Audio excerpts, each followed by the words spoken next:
Hi అండి, welcome to great Indian kitchen. అందరూ ఎలా ఉన్నారు? నేనైతే చాలా ఎక్సలెంట్గా ఉన్నాను. మీరు కూడా అలాగే ఉండాలని ఆ భగవంతుని కోరుకుంటున్నాను. ఇవాళ రెసిపీ వచ్చేసి ఆల్రెడీ మీకు అర్థమైపోయి ఉంటుంది, మష్రూమ్తో కర్రీ అండి. అది కూడా రెస్టారెంట్ స్టైల్లో మష్రూమ్ మసాలా కర్రీ ఎలా తయారు చేయాలో చూద్దాం. ముందుగా స్టవ్ పై బాండి పెట్టుకొని ఒక గరిటె ఆయిల్ వేసుకోవాలి. 1 స్పూన్ జీలకర్ర, 2 చెక్క ముక్కలు, 5-6 లవంగాల దాకా వేసుకోవాలి. ఇందులోనే సన్నగా తరిగిన ఉల్లిపాయ ముక్కలు వేసుకొని దోరగా వేయించుకోవాలి. ఉల్లిపాయ ముక్కలు వేగిన తర్వాత 1 స్పూన్ అల్లం వెల్లుల్లి కొత్తిమీర పేస్ట్ వేసుకోవాలి. ఇందులోనే సన్నవైతే 2, మీడియం సైజ్ అయితే 1 టమాటా సన్నగా ముక్కలుగా కట్ చేసి వేసుకోవాలి. టమాటా మెత్తబడేదాకా ఉడికించుకోవాలి.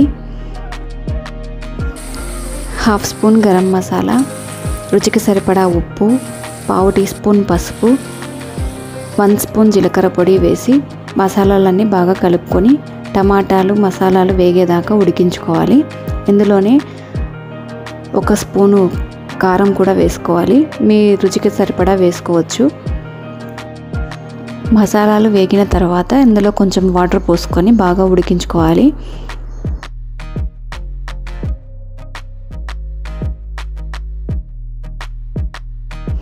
మూత పెట్టేసి అలా ఉడికించుకోవాలి. గ్రేవీ కోసం పెనం పైన పల్లీలు, ఎండు కొబ్బరి ముక్కలు, నువ్వులు వేసి వేయించుకోవాలి. ఈ వేయించుకున్న వీటన్నింటినీ మిక్సీ జార్లోకి వేసి కొంచెం కొంచెం వాటర్ పోసుకుంటూ పేస్ట్ లాగా మిక్సీ పట్టుకోవాలి. నువ్వులు చివరగా వేస్తున్నాను, ముందే వేస్తే మాడిపోతాయి, అందుకని.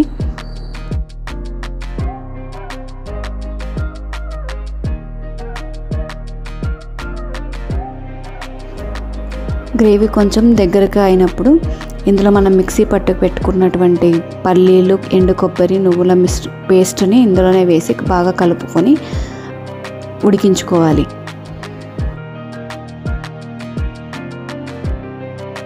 ఈ పేస్ట్ వేశాక గ్రేవీ అంతా చిక్కబడింది కదా, దగ్గరగా వచ్చేసింది. ఉడికేసరికి ఇంకా దగ్గరగా అయిపోతుంది. అందుకని మధ్యలో కొంచెం వాటర్ పోసుకొని గ్రేవీని జారుగా ఉండేలా కొంచెం కలుపుకొని ఉడికించుకోవాలి. చూసారా, గ్రేవీ కన్సిస్టెన్సీ ఇలా ఉండాలి. మష్రూమ్స్ వేసి ఉడికిన తర్వాత మరి ఇంకా చిక్కగా అయిపోతుంది, మనకు కరెక్ట్ కన్సిస్టెన్సీ వచ్చేస్తుంది.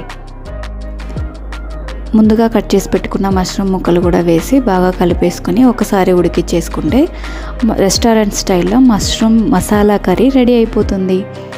మీరు కూడా ట్రై చేసి ఎలా ఉందో కమెంట్ చేయండి. నచ్చితే లైక్ చేయండి, ఫ్రెండ్స్ అండ్ రిలేటివ్స్తో షేర్ చేయండి.